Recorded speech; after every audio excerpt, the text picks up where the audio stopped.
Excellence Magazine. Et quel défi à relever pour le Premier ministre Ilunga Sylvestre, nouvellement nommé en République démocratique du Congo? La démarche d'une probable réconciliation entre les acteurs politiques de la plateforme Lamuka avec le président Félix Tshisekedi, envisagée par Moïse Katumbi, son coordonnateur, est-ce qu'elle aboutira? Et quel remède pour un climat sain au sein de l'UDPS? Tentative de réponse avec Albert Moleka, acteur politique et ancien directeur de cabinet du fait Étienne Tshisekedi Wamulumba de Heureuse Mémoire. Amis téléspectateurs, bienvenue dans votre magazine Excellence.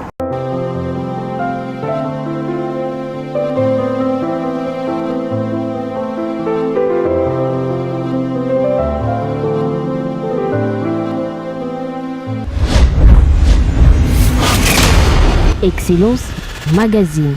Albert Moleka, merci une fois de plus de nous accueillir chez vous dans le cadre de notre magazine Excellence. Alors, comment se porte la République démocratique du Congo après cette passation civilisée du pouvoir entre, bien évidemment, le président sortant et entrant? Oui, je pense et je remarque que la République démocratique du Congo continue allègrement sa marche vers son destin. Vous savez, son destin qui est pour moi appelé être grandiose, ce qui veut dire qu'il ne faut pas s'étonner qu'il y ait par-ci par-là des anicroches ou des obstacles, c'est tout à fait naturel. Et le Congo a démontré au cours de l'histoire sa capacité en termes de résilience, en termes de persévérance pour pouvoir traverser ces obstacles. Alors, puisqu'on parle de la RDC, parlons plutôt de 100 jours du chef de l'État dans son programme d'urgence. Comment faites-vous cette analyse? Bon, le chef de l'État avait annoncé un programme pour ses 100 premiers jours de mandature, un programme qui était axé essentiellement sur les infrastructures. Et je pense que, pour être honnête, il faut le laisser, lui qui a présenté le programme, qui a fait les promesses, il faut d'abord le laisser lui-même faire l'état de ces 100 jours avant de commenter, puisque comme c'était, encore une fois, un programme qui était surtout axé sur les travaux d'infrastructure, il s'agit de voir aussi dans quelle mesure il a pu imprimer un changement dans la méthode. Est-ce que ces travaux ont fait l'objet d'appels d'offres ou c'était des marchés passés de gré à gré? Vous savez que le pays a beaucoup souffert des conséquences néfastes des marchés passés de gré à gré en termes de commissions versées sous la table, tout ça. Y a-t-il eu un changement dans la méthode? Quelles ont été les origines des financements de ces 100 jours? Est-ce que ce sont des fonds qu'il a trouvés, donc le régime précédent lui a laissé, ou bien ce sont des nouveaux financements? Je crois qu'il lui appartient de donner d'abord son propre bilan, de publier son propre bilan. Après, nous pourrons commenter avec honnêteté. C'est vrai qu'il appartient à lui de faire son propre bilan d'abord, puisqu'il a la primeur, mais à votre niveau, vous pouvez aussi dire quelque chose. Vous avez constaté ce qui est fait et ce qui n'est pas fait à ce stade. Oui, mais vous savez, bon, je crois qu'il est difficile d'être objectif à 100%, vu que cela dépend dans quelle perspective vous menez votre analyse et sur quel domaine. Par exemple, depuis quelques jours, nous sommes dérangés par les embouteillages. Quelqu'un peut dire « Ah, mais avant on n'avait pas des embouteillages, maintenant je suis dérangé ». Une autre personne pourrait dire « Non, ces embouteillages sont dus à des travaux qui vont nous amener dans une situation meilleure ». Moi, je préférerais vraiment avoir plus de détails, voir d'abord dans quel cadre les 100 jours ont été menés, dans quel cadre juridique, dans quel cadre de financement et surtout la méthode utilisée. Était-ce des marchés de gré à gré ou y a-t-il eu appel d'offres de sorte qu'il puisse y avoir une certaine concurrence et une transparence dont toute gouvernance a besoin. Alors la RDC a à sa tête maintenant son 26e Premier ministre. Comment jugez-vous le choix de la personne de M. Ilunga Sylvestre? Mais M.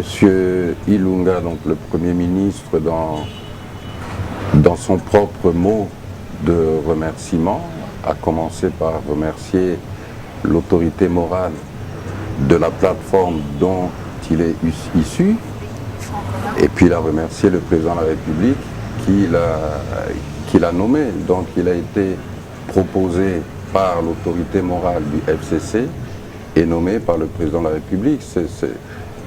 Je crois que c'est simplement la matérialisation en ce qui concerne cette nomination du Premier ministre, la matérialisation de la coalition FCC Cash.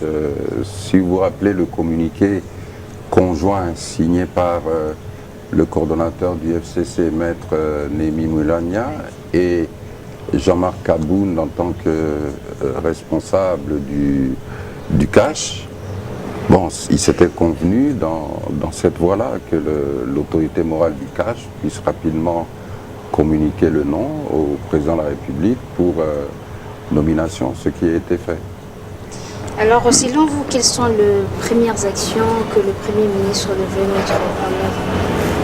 Bon, il faut d'abord rappeler qu'avant que le Premier ministre puisse exercer fonction, il doit recevoir l'acceptation il doit bénéficier de l'acceptation au niveau de l'Assemblée nationale pour lui et toute son équipe, donc pour son gouvernement. Mais les priorités, je crois, nous les connaissons tous, c'est d'abord au niveau social, au niveau sécuritaire et au niveau de la santé. Et nous savons tous que c'est une responsabilité, bien sûr, très difficile, très dure, et que ce Premier ministre aura encore plus besoin que ses prédécesseurs, vraiment d'un soutien de la population, et que son gouvernement ait vraiment les coudées franches pour pouvoir répondre aux attentes de la population. Je dois dire que M. Sylvestre Ilunga, à mon avis, a les capacités, tant intellectuelles ou d'expérience ou scientifiques, nécessaires pour assumer ses responsabilités. Donc il a beaucoup plus de chances pour réussir son mandat.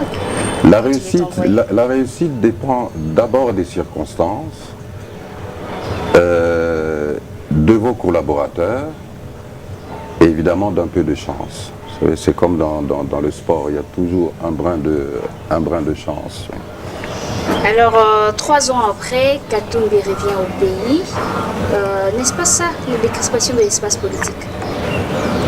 Oui, je crois que ça rentre dans le cadre de la décrispation, tel que les participants, les parties prenantes de l'accord de la Saint-Sylvestre s'étaient entendus. Je crois que Moïse Katumbi faisait partie des personnes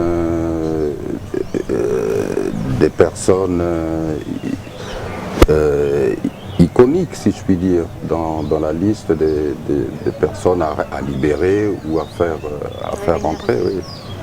Alors il a tenu une conférence de presse dernièrement où il a laissé entendre qu'il va devoir faire rencontrer les acteurs de la plateforme Lamuka avec le président de la République pour éventuellement une réconciliation.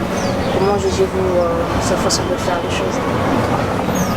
Ben, écoutez, moi je retiens, et ce n'est un secret pour personne, que Moïse Katumbi est un allié de Félix Tshisekedi. Il ne s'en est jamais caché, et que je crois de son côté, comme il est actuellement le coordonnateur, donc pour 3 mois le coordonnateur de la plateforme Lamuka, il va essayer de convaincre le présidium de cette plateforme afin que cette action puisse être réalisée.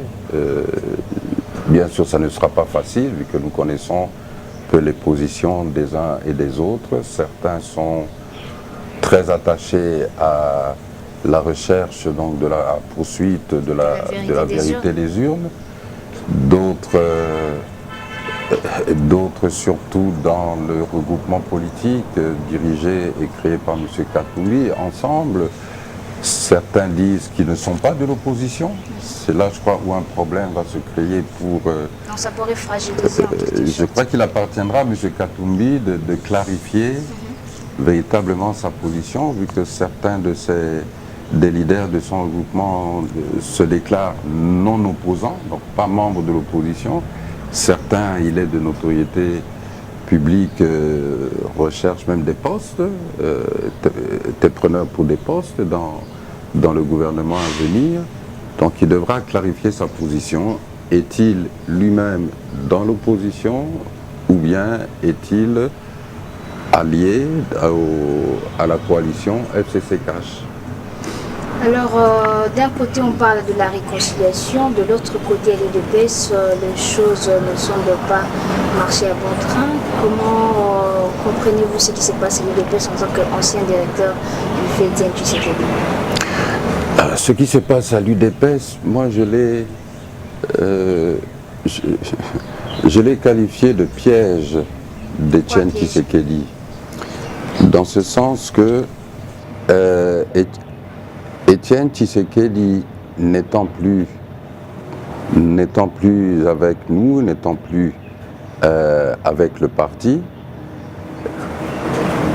les dirigeants et les cadres du parti sont tenus encore plus qu'avant à se définir par rapport à certains principes et certaines valeurs que pratiquait Etienne Tshisekedi. Dont, vous savez que lorsque l'UDPS parle de l'état de droit et la démocratie, l'état de droit, c'est d'abord le respect des textes, le respect des lois et dans le cadre, dans ce qui concerne le parti politique, le respect de ces textes, donc de son statut. Je parle de piège parce que Etienne Tshisekedi a laissé deux statuts. Il y a d'abord le statut qui était approuvé au Congrès de décembre 2010, puis il y a le statut, je ne dirais même pas amendé, mais le statut, le tout nouveau statut qu'il a signé en janvier 2013, mais qui n'a jamais été voté, accepté par un congrès.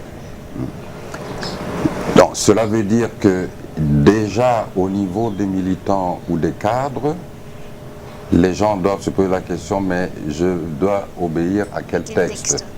Les textes approuvés au Congrès ou les textes rédigés et signés et promulgués par le président Tshisekedi à l'époque, mais qui n'avaient pas été approuvés par un Congrès.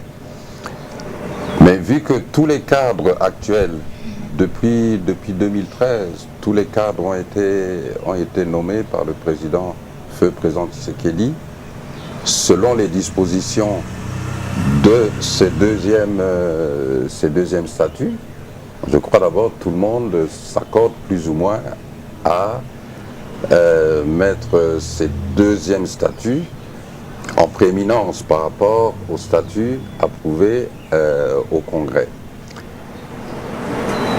Et maintenant, en ce qui concerne le respect des textes dans le cas d'indisponibilité du président du parti, c'est là où il y a une mésentente.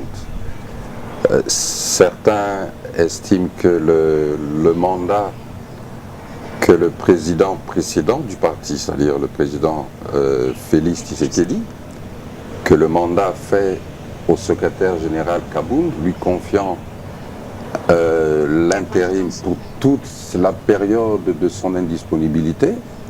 Certains estiment que ce mandat est valable, d'autres disent ben non, il n'est pas question d'un quelconque mandat, c'est-à-dire que les statuts règlent automatiquement Le problème, il n'est pas question de désigner, qu'une personne désigne une autre personne comme intérimaire. Les statuts eux-mêmes,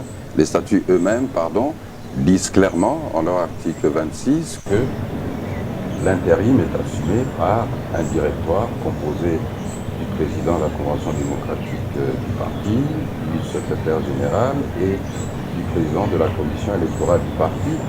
Et ce directoire, en ayant 30 jours, doit convoquer, organiser un congrès électif qui va donc élire le nouveau président de l'UDPS, un président qui sera alors vraiment plénipotentiaire, qui doit jouir et exercer toutes les responsabilités qui sont dévolues au président du parti. Et je crois que c'est simplement question à travers un dialogue que je dirais adulte. Donc c'est ça l'alternative? Mais il n'y a pas d'autre solution, c'est ce que disent les textes. Oui.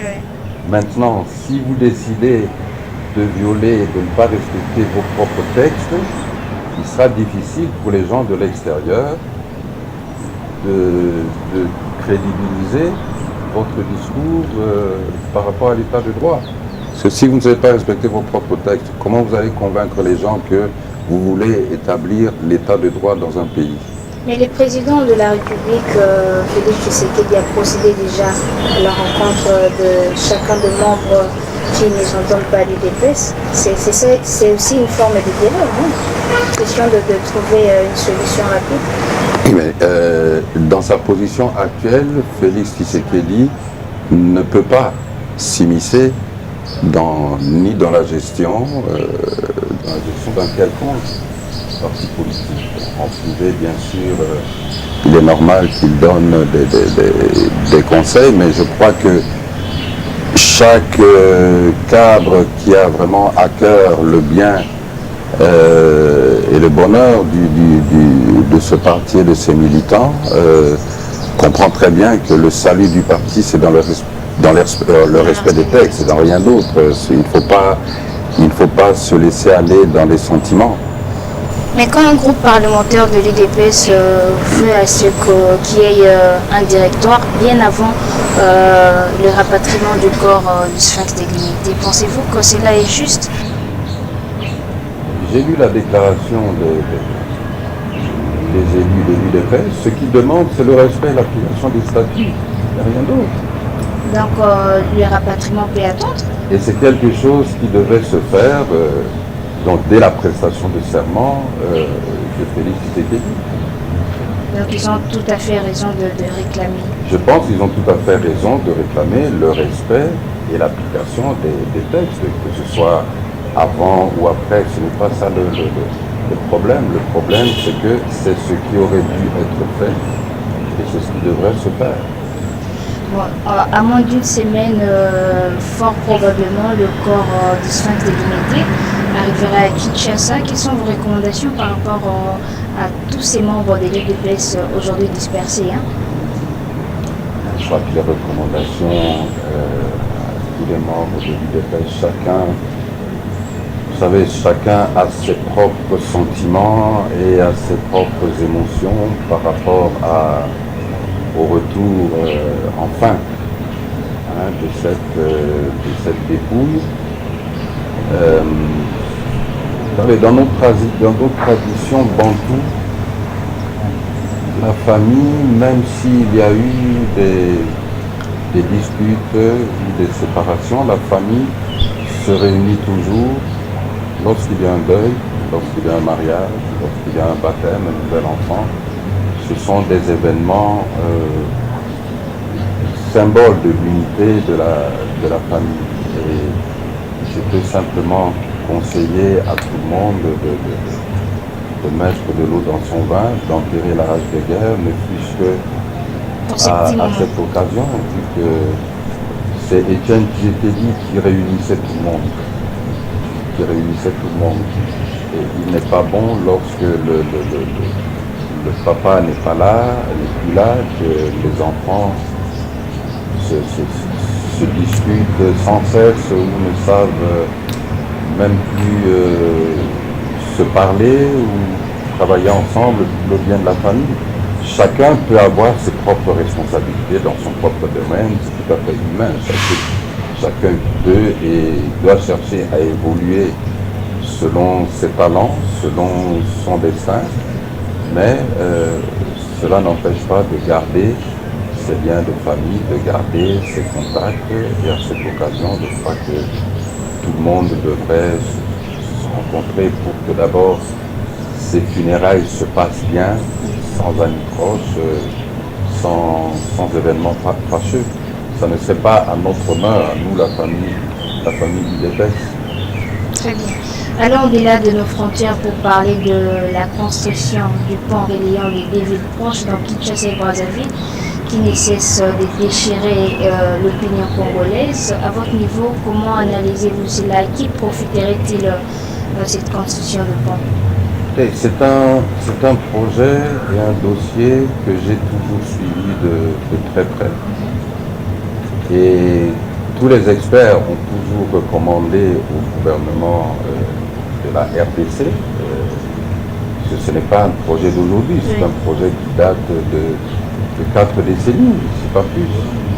Mais on a toujours recommandé au gouvernement de la RDC de s'activer sur le pont en eau profonde de Banana et sur la remise en état de la ligne chemin de fer Matadi, Boma, Kinshasa, Idebo, de sorte que lorsque ce pont rail sera construit et que non seulement les deux capitales seront reliées par autre chose que le fleuve, mais en fait ils auraient un lien de Pointe-Noire à Idebo, par exemple, qui est profitable pour la concurrence, qui est profitable pour la diversification, la diversité des voies d'évacuation, mais qui ne soit pas préjudiciable aux populations congolaises et spécialement aux populations de la province du Congo central. Donc ça, il est de la responsabilité du gouvernement de rendre ça possible. Donc les revendications des ressortissants du Congo central touchent à pic alors? Je crois que ces revendications rejoignent les avis des experts depuis 40 ans. Qui n'ont pas tort. Depuis 40 ans, non, les populations n'ont pas tout tort. C'est-à-dire qu'il appartient aux responsables qui gèrent l'État de faire en sorte que et les intérêts et les potentiels de développement des régions du pays, telles que le Congo central, soient garantis. Et même éviter aussi, ça veut dire au niveau politique et sécuritaire, vous ne pouvez pas vous permettre de dépendre seulement d'une voie de sortie et de vous mettre dans une situation où vous pouvez être bloqué par un voisin. S'il y a un blocus sur ce pont, que ferons-nous? Excellence Magazine.